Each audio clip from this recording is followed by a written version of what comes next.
Before anything else, I want to make sure we all have kind of like a level setting, just like bit to understand kind of the cycle of organizing and where these house meetings fit into that cycle. So there's kind of 4 main stages of the cycle of organizing, which and neither set of things that I've given you is 4 main stages. But I always learn them that way. So I kind of broke down the list on the left in a way that speaks to those 4 stages. So the first stage in the cycle of organizing is this relationship building, leadership development, listening stage. Before you can listen, you need people who are trained to listen and people who know each other well enough to kind of like lead the charge on that. And then the listening is kind of the building block also of the relationship. So those 2 things really kind of go in circles as we move through the cycle. There's like a little spiral happening as you move through the cycle. All of the information that we learn from the listening then allows us to do some research, to analyze the power structure in the system that we're exploring, and to create a plan. And with that plan, we are able to gather or regather, as it were, the people and act. That's part 3.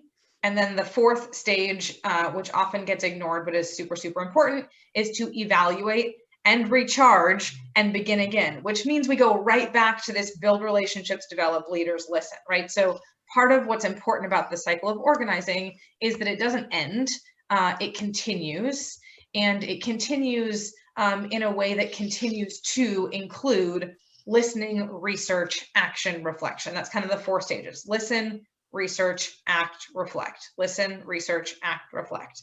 And that listening only works if there's relationships at the core. There are general goals of a house meeting. So in order to do that listening, there are kind of 2 main ways that one listens intentionally as part of the cycle. One is through one-on-one conversations, sometimes called relational meetings. And the other is often known as house meetings or listening circles, which is a more of a group gathering. And I think some people liken them to focus groups. They're slightly different from focus groups, though they are, depending on what you have learned about focus groups, also sometimes very similar. So you'll tell me afterwards, if you're a focus group person, how similar these are to focus groups you've either led or been trained on previously. So the general house meeting goals in any house meeting that you're conducting are to listen to each other and bear witness to each other's stories. So every single person's role during a house meeting is to listen, and everyone has an opportunity to listen. The second goal is to uncover shared and also unique experiences. And the word story and the word experience, you're going to see all over the place in this training, because those are kind of the key components of what all of this is about. And then the third main goal is to discern widely held and deeply felt problems or issues or share or experiences or moments. The particular house meeting goals for our campaign right now are, first of all, to give us a chance to articulate some of our pandemic experiences and help process them, begin to help process them, I should have said. And the second is to begin to think how we might use the lessons we learned through the pandemic experience to come together as a community to fight injustice. Those are 2 thick goals. And it's useful as a facilitator to like really be clear on those goals as you think through your facilitation. So I'll pause before we keep going because I'm talking really fast. Does anyone have any questions about anything I have said so far?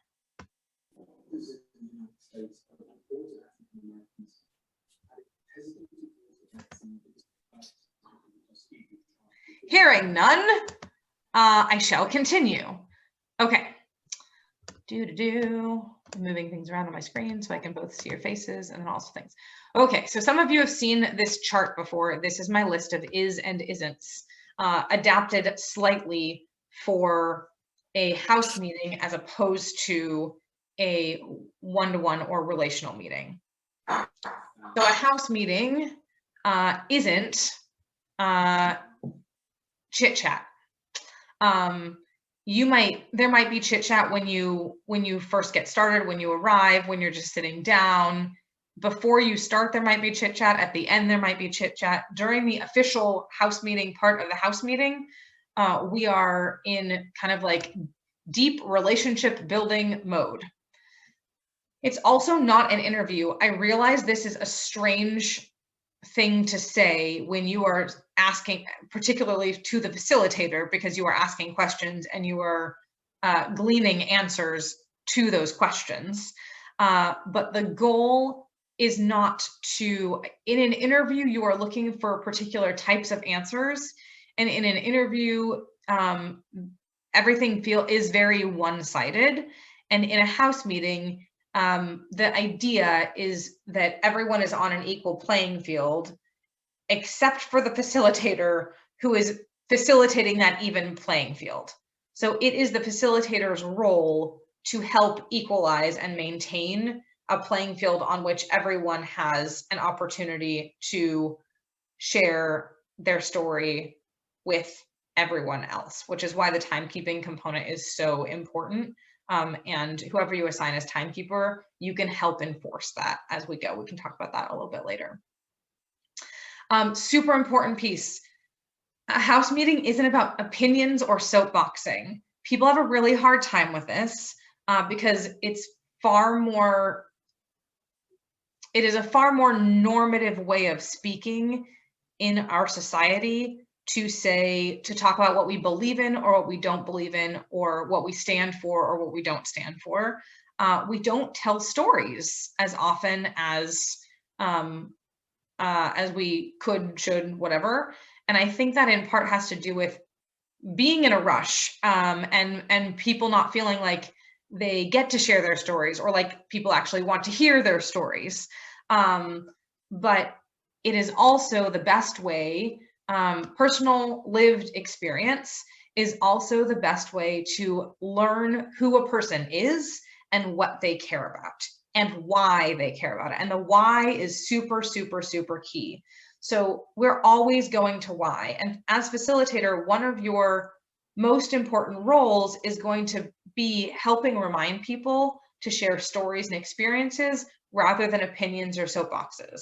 And to like gently redirect people toward story and toward experience.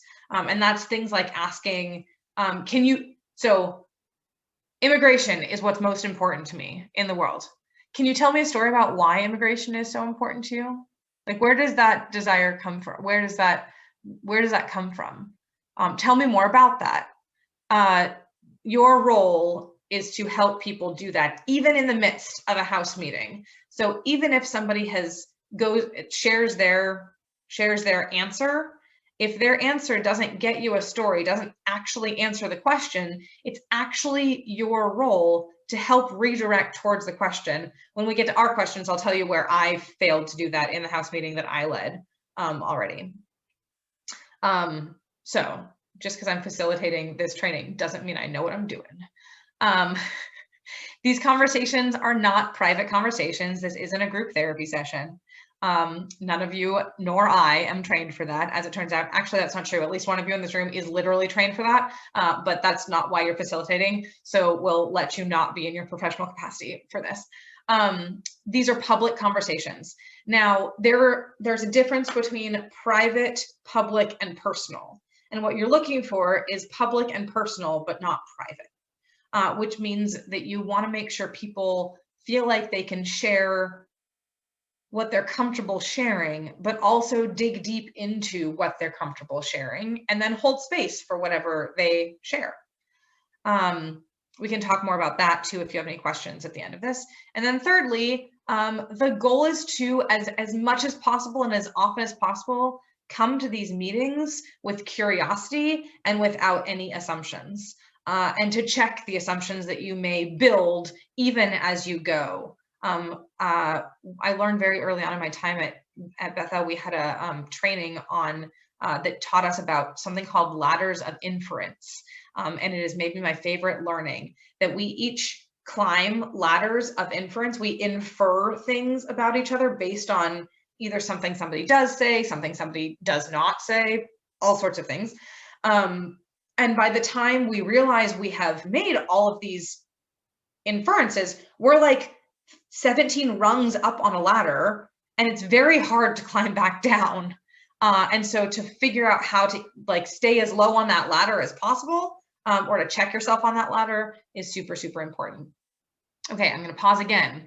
The is and isn'ts are super important, and also there's a lot of them, and I went through them pretty quickly. Does anyone have any questions about any of the, or clarification that would be helpful on any of the is's or isn'ts?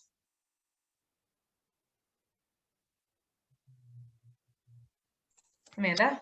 I'm just thinking about that private versus public, and I get that it's not a therapy session, but if they're in the group and they're sharing it with everyone, like, I don't know even how to verbalize this. What makes it private versus public? Is it that, you'd be comfortable with the whole congregation knowing it? Like, can you just spell that out a little bit That's more? a great question. Yeah. So, and to a certain extent, this is something to say, but at the beginning, so it's part of the ground rules to state.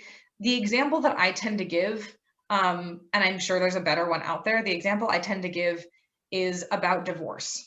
Actually, there are some people for whom divorce is never something. There are some people who have been divorced who will never tell you they've been divorced, who don't want to talk about their divorce, for whom their divorce is particularly private. There are some people for whom their divorce is just like the first thing that happened before they got married again, or their divorce was like a deeply liberating experience for them that they actually feel is an important part of their story. So that's the same experience in that it is called divorce, but it's actually very, very different for two different people. So it is a person's personal decision whether or not something is public or private.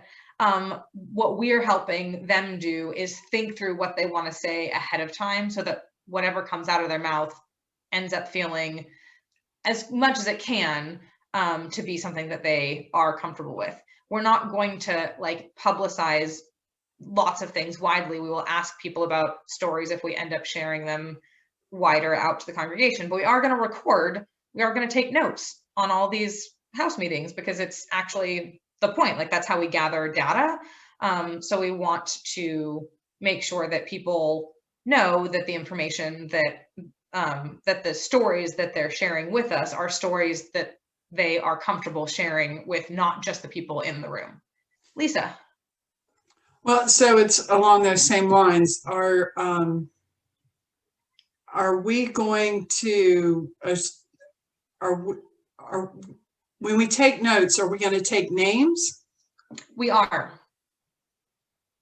Because we want to be able to find the people who told the stories in case we want to share those stories, so that then we can ask them if they are willing to develop those stories further and share them or not.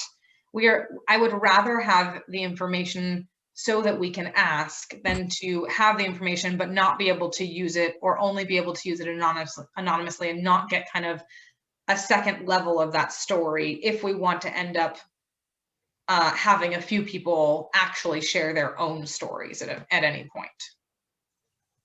Does that make sense, Lisa? It does. And I'm just looking at the script, and we have the do and don't, but we don't have this is and isn't. And I see that Ellen asked if we were going to do some handouts for the participants. Are we going to share this particular slide? The plan is that the do's and don'ts are, I hope, mostly a distillation of the is and isn'ts for the most part. And as part of the introduction at the beginning of the house meeting, I think the house meeting facilitator guidelines offer you the opportunity to share those do's and don'ts or is and isn'ts that are at the top of that paper. And I highly recommend it. I think that the more transparent you are during a house meeting and leading it, the better. I think it's totally okay to say, like, this house meeting is about doing this and isn't about doing that. It may be different from other kinds of gatherings you've been in before, and that's okay. And I'm happy to send this slide deck out to anyone for whom it would be useful later. That's an easy thing to share. Other questions about our is's and isn'ts? It's not isn't. Actually, my question was, who's the note taker? As a facilitator, I would actually be really distracted if I'm taking the notes, but I might have missed that. What's the deal? You are not the note taker. It is impossible to facilitate and note take at the same time. The host finds the note taker theoretically ahead of time so that the note taker has a heads up that they will be taking notes. The facilitator, I believe, is responsible for assigning or requesting a timekeeper. And we did find that timekeeping itself can be a little bit distracting sometimes. So it might be nice to have 2 timekeepers, because it's not a terribly difficult thing to do, but it's nice to have not one person have to kind of like hold time for the entire session. Other questions? Rizel. Does the host know that they are supposed to find a note taker, or is that something we need to communicate? They should know, and it's not a terrible idea for you to check in with them about it. If you and your host have already been in communication or are being in communication, not a bad idea for you to talk to them. Hosts aren't getting a training because I decided they didn't need one. But facilitators are getting a training because I thought, as the person who is holding the space, it's useful to know. So I think it's not a bad idea for you to just like check in with your host about that. Sure, thanks. House meetings. Okay, so an 8 length, I saw the question. The length depends on the number of people. You can, with the time limits that are included in the facilitator sheet, you can have a very solid house meeting in 1 hour with 8 to 10 participants, not including you, because remember, you're not sharing as the facilitator. Once you get over 10, I think you can still have a pretty solid house meeting in 1.5 hours.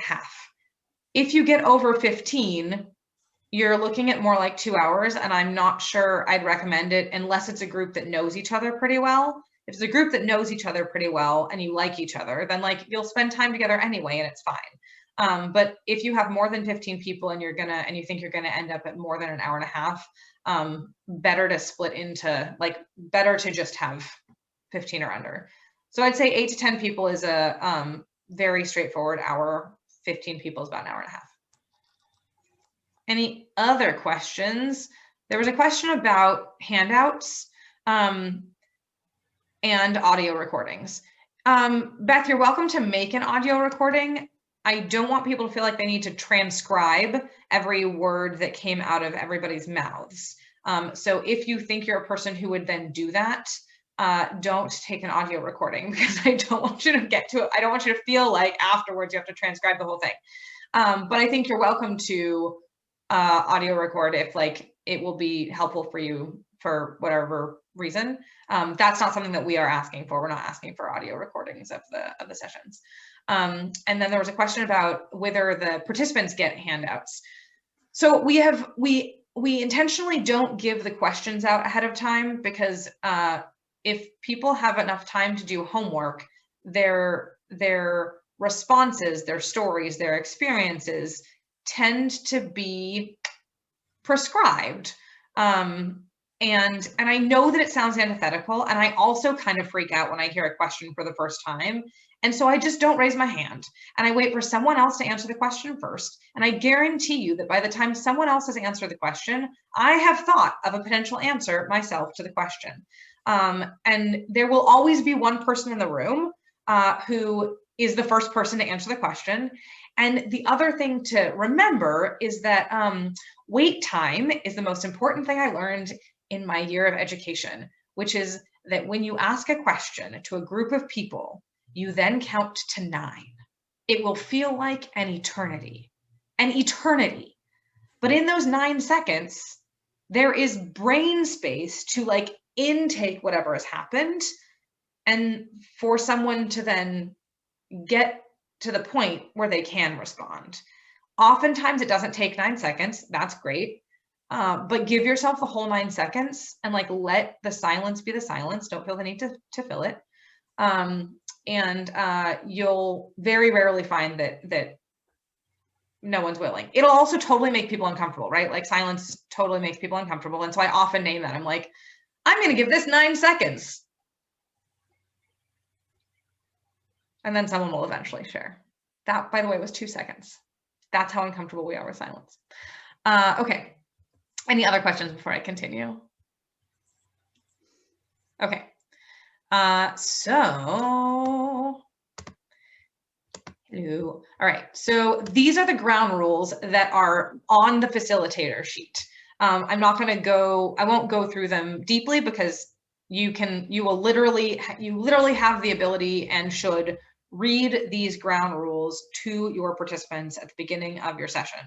And if you want to, you'll see the note in here that there are a few words about the public versus private conversation piece, sticking within your time allotted, staying curious, suspending judgment, right? So a lot of what's in these ground rules speak to what's in the is's and isn'ts. The is's and isn'ts are kind of like a little more in depth for you all to be thinking about, and you're welcome to bring any of that information to the group. But the ground rules are set up for you to be able to kind of articulate some of that information without having to like teach the is's and isn'ts. And then these are the actual questions. So you'll see in the guidelines, right, that we're really articulating that there's 90 seconds per question, and that everyone answers the first question first, then we move to the second question, everyone answers the second question second, then we move to the third question, everyone answers the third question third. Make sure the timekeeper feels empowered to actually keep time, and like let the timer ring. And if the question is, if you find that a person misunderstands the question or goes off into left field or stops short of a story or experience, please feel empowered to get to a story or experience. And the question is literally, do you have a story or experience that illustrates that? Whatever they've said, right? We keep on asking for stories and experiences. So I want to talk really briefly about the 3 questions and where my own pitfall was when I was leading our first house meeting. The first question, think for a moment about the various aspects of your experience of the pandemic and share a personal story or experience that illustrates some of what the pandemic has been like for you. That's a lot of words, but I think if you share it slowly, people will come to what it means. And if you need a simplified version, because there's a lot of words there, please share one way that COVID-19 has affected you. So that's our base level first round story sharing experience opportunity. The second is about an aha moment you experienced during the pandemic in which inequity or unfairness caught your attention or moved you. What was your aha moment during the pandemic in which inequality or unfairness caught your attention or moved you? And just like I'm repeating it now, I guarantee it will be useful to repeat it 2 or 3 times to the group that you are sharing this with. And then finally, the third question, name one change you feel is necessary in order to address the inequalities intensified by the pandemic, and why. And this is the hardest question to answer well, because it's a two-part question. It is very easy to name one change you feel is necessary in our world, period. What is harder, the second piece of it, the piece that's actually really important for the work that we are doing, the piece that ties it into the rest of this conversation, is in order to address the inequalities intensified by the pandemic. So what is one change that you think the world needs that you now understand even more that the world needs because of the experience of the pandemic, and why? When I was running a house meeting, when we got to this question, everyone kind of just like offered one change that they think is really, really important to make in the world and why, but not necessarily the way in which that was tied into either their experience or their experience of other people experiencing the pandemic. So that is going to be a really key thing to make sure you highlight when you ask this question. The most important thing to, and the homework that I'm going to give you, and then I will stick around for a couple of minutes afterwards, even though it is 2 minutes to 9. The homework that I'm going to give you is that before your house meeting, before the house meeting you lead, you gotta be able to answer these questions yourself. So like find a friend and talk through these questions, and talk through them in a way that like talk through them more deeply than you'll get to do in the house meeting, right? So share an experience or two with someone and let them say like, why, tell me more, whatever, right? Like dig into your answers to all three of these questions. That will give you a better understanding of how to ask them in a way that helps people answer them. Okay, that is officially the end of our training. I will hang out for a little bit, and I just like threw a bunch more information at you. So if people have questions about any of the questions, I can throw them back up on the screen. If people have any concerns or questions about kind of how the facilitation works in other ways or things I didn't cover, please stick around. Feel free to ask your questions. And if you don't have any questions or you feel really great about this, you're welcome to go. Jason, I see your hand up. I actually have two questions. So the first is in regard to timekeeping. Who is the one that's actually sitting there marking the clock? Is there another person that the host is going to select? That is actually the facilitator's job. Okay. So facilitator at the beginning of the meeting says, who would be willing to timekeep for us? And I think that can and should be perhaps 2 people actually. So you're going to get a couple of volunteers and just articulate to them in front of the rest of the group. Thank you so much for keeping time. Please don't feel bad about letting the timer run out. Make sure that people hear when the alarm goes off. And when it goes off, like, please make sure that people kindly know that it's time to stop talking. And you can help reinforce that for people. Thank you. And just a quick follow-up in regard to taking notes on what people reveal as part of their experiences. Is there going to be some expectation that they're aware that we're kind of recording that? Yes. Okay.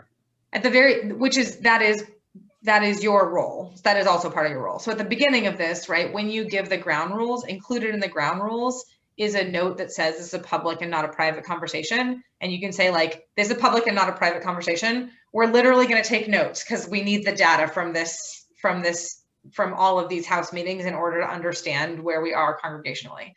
So it is actually part of your role to make sure that people know that that note taking is part of what we're doing. Great, thank you.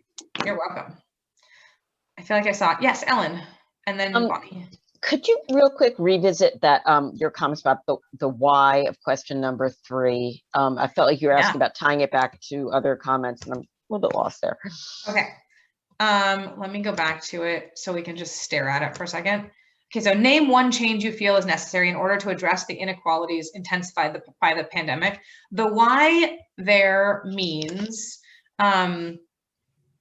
like what I think it's it is the why is the question that helps people answer the address the inequities intensified by the pandemic piece of it.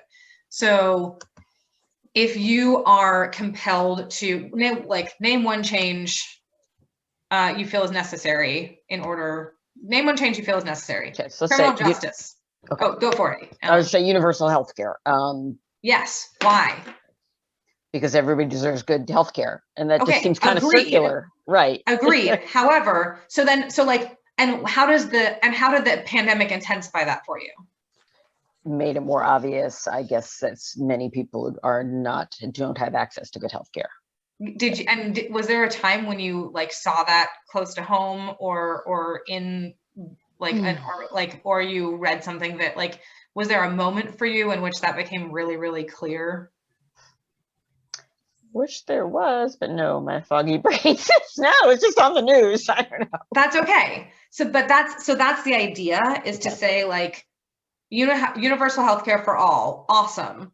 Why that thing, and what about the pandemic lifted that up even further for you? Okay. And it might not be personal. It might be, I've been watching the vaccine rollout, and isn't it amazing that we've all got free and very, very easy access to this life-saving thing? How amazing would it be if other things that people needed that were life-saving were also free and easy to access? Fascinating option there, right? Like it, it can go in both directions. Bonnie, did you have a question? Was she here? Did I lose you? I did. There you are. Oh, but you're muted.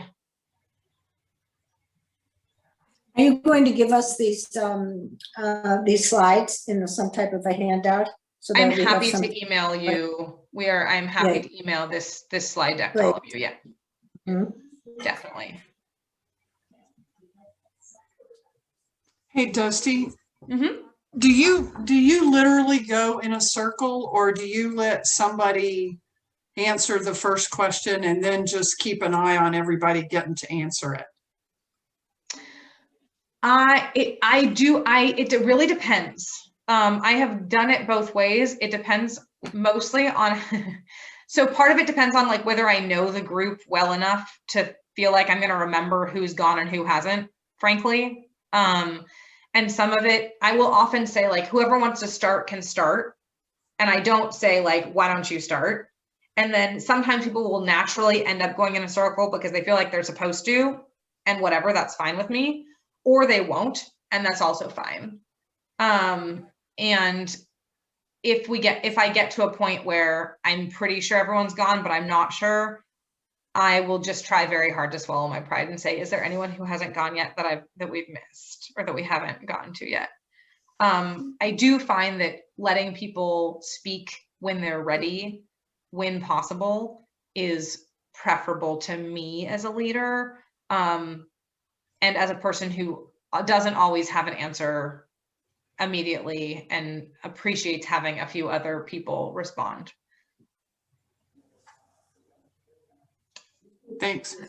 The flip of that is I also find that sometimes people need to be prodded in order to respond at all. So there's benefit both to like popcorning it around and to like going in an order so that people know when it will be their turn. The White House says that. Andrew, it's too loud here. Any other questions? Amanda. This is just maybe a comment / question just around those 9 seconds. I think that was interesting, what you'd said, and I'm wondering about just, like, I kind of got the impression near the end of that I was misunderstanding that you wait at minimum 9 seconds for yourself because someone will come to it, but it seems like it might be a good idea to hold 9 seconds before, even if someone's got their hand up, to allow other people to come up with an idea, in their head before it gets polluted by whoever's going to share first. Yeah, I think you're right. I think there's two pieces to it. One is that in general, when I ask a question, I like to give up to 9 seconds in general. The second is particularly after you ask the question a couple of times, I think it is very useful, Amanda, to say like, I'm going to give you all a couple of seconds to think before we start going around. So I think I think you can articulate that out loud, so that people know they have a couple of seconds to think. And then I learned that from the same professor who taught me about 9 seconds, also taught me to not call on the first hand that goes up every time, because we live in a world made for extroverts. And as it turns out, there are many non-extroverts in the world who appreciate having a little more time to come up with their thoughts, or to like get their thoughts out of their head and into articulatable form. Bonnie, I remuted you, but you can unmute. I did it already. My group that I was supposed to facilitate for has not come together. So how do you go about getting a new group? Will somebody call me, or I call? I don't even know how to do That's that. a Nicole question, and I think so. Should I Nicole, call do you want to respond to that? Oh. Hi, Bonnie. Yes.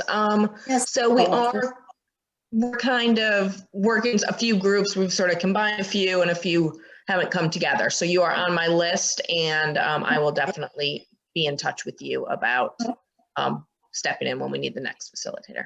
All right. Just let me know. Yeah, but if anybody has any questions about hosting or facilitating or anything they're signed up for, definitely just reach out to me. Awesome. Lisa, I see your hand. Are we responsible for getting the notes back to Nicole?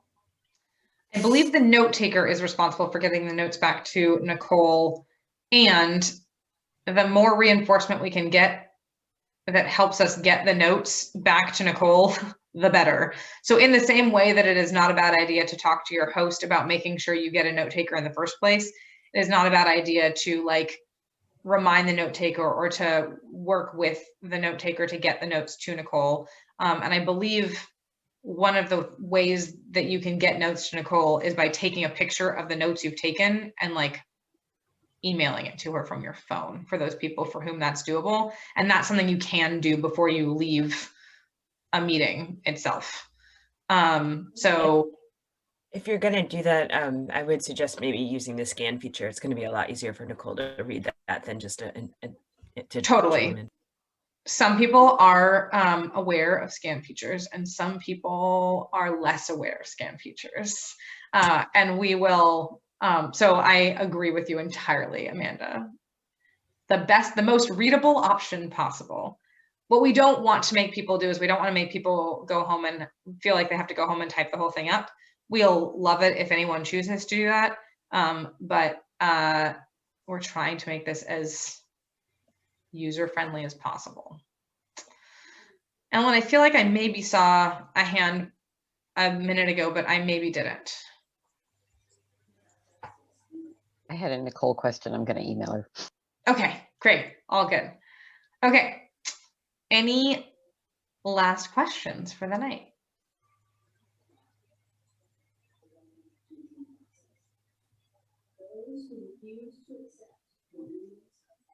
Awesome. That was 9 seconds. Okay.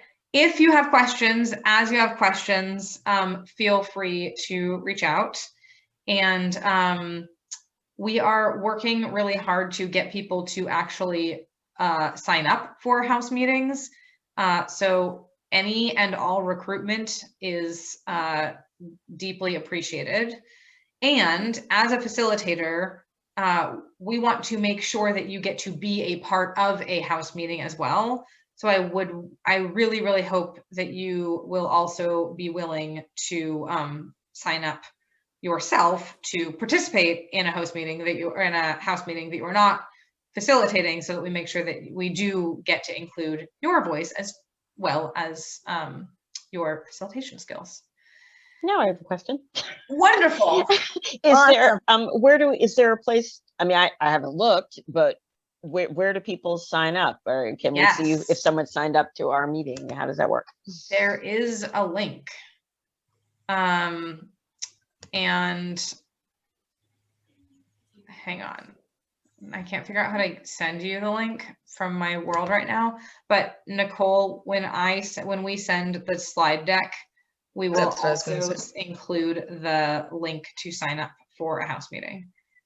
and you'll get extra brownie points from me. Maybe I'll even make you brownies at some point, like literal brownie points, if you like send that link on to others in your life to sign up for house meetings as well. All right. I've taken enough of your time. Have a wonderful, wonderful night, everybody. Really good to see all of you. Thank you so much for doing this. Thank you. Bye-bye. Thanks, everybody. Bye.